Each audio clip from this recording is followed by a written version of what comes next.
بسم الله الرحمن الرحیم. وخیارونی څه خذه بالموت حتی یرضى بالحمى. مرګ ته ونیسه چې تبې ته راضي شي. کله چې چونه کور خالي مشکله مرحله به ترپیخه کې بیا سونې ته خپله رضي کېږي. لا یلدغ المرء من جحر مرتين. حدیث شریفه ده. وخیارون یې سړی کامل سړی وي، پوی سړی وي، رښتینی سړی وي، هغه د یو ځای نه دوه ورې دوکان نه خوري، د یو سروي نه دوه ورې نشي چیچل، خو کور د ورته څه هغه د عقل اصیل کې بیا دپاره دوکان نشي. من کتم سره کان الخيار فی یده. کوم سړی خپل راز پټ وساتي اختیار د دې لاس کې وي، بیا دا سړی په خپل ځان باندې کنټرول ساتل شي چې ګرفت کې به نه رسي. من تواضع وقر ومن تعاظم حقر. وخیارونی عقلمندو نصیحت ته حدیثه ده. کوم سړی تواضع کوي نو دې سړي به عزت وشي، که کوم سړی ځان غټوي په زوره باندې غاټ نه وي خو ځان غټوي، دا به سپک وګڼلی شي دنیا کې، عزت په خپله لوسه ورک کي. من سکت سلم ومن سلم نجا. وخیارونی کوم سړی چپ اوسي دا به محفوظ پاتې وي، کوم سړی محفوظ پاتې وي هغه سړی د عذاب نه، د شر نه، د فتنې نه نجات موندي، خلاصای موندي.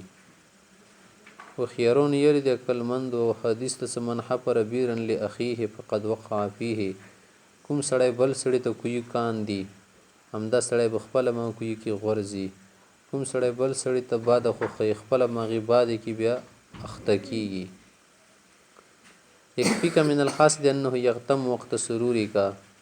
هیڅ کوم سړی کې ناکاح وي هغه دپاره دا خبره ډیره ده چې تو سره کاس ساتي نو د تو خوشحالۍ ټیم کې ډېر غمجان وي، نو ځکه ته په زوره بنیا ځان خوشحال ساته ساعته غم ورسیږي، ځانو ته غمجنوه مه. همداسې ته که د تو په ژړو باندې خوشحالېدلو نو بیا ژوړه مه، اګر څه غوښې د کینچۍ باندې کاټ شي خو بیا خونده. کله کله چوک څه وایي مخې سړی خوندې ته سړي ته یا مزغره شرط کېږي. غایة المروة ان یستحی الانسان من نفسه. د مردنګۍ اخیری درجه چی شده؟ سړی وایي چې زه مردانګه سړی یم، زه سړیتوب کې اخیری کمال ته رسېدلی نه، هغه دی سړی ځان نه وشرمېږي که نه، دا ښه د اخیري درجه ده. من سالم الناس ربح السلامة ومن تعدى عليهم اکتسب الندامه.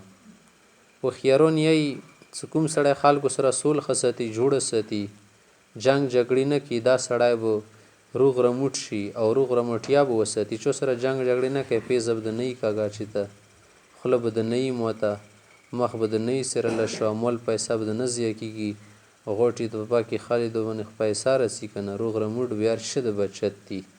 که کوم سړی بیا خلکو باندې تیز ویرسي، خلکو باندې سرتیری کوي، خلکو باندې ویرسي غشي غونې یا ځان تکړه بولي، نو دا سړی به ډېر خیمان شي، روپۍ به ختمې شي، روپۍ به ضایع کېږي، ځکه جنګ جګړو کې خو بیا روپۍ خرچول شي، سبا ته جرګې رسي. بیا همداسې ته خپل صحت باور کې خراب کړي، ځان به زخمي کړي، خپله مخ یې کیدای شي نوکونو سره وکیرلی شي، ځکه چې سپی په پیشو رسي پیشو ورباندې هیله نه کړي د خپله مخو ته بیا څیري.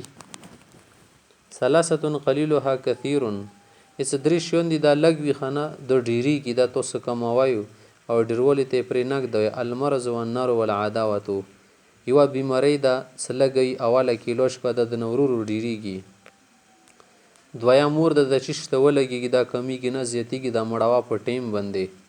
دریم نمبر دښمنۍ جګړه ده چو سره دوه شوه واله ورځې صلح وکړه ویر شه که خیمان وي ونه مپۍ وغواړه که بیا ته ګرام وي، ته ونه مپۍ وغواړه که هغه ګرام وي، څه طریقې سره یې پوهېږه که نه دا بیا ورو ورو زیاتېږي، اخر و نخرې تړلی شي.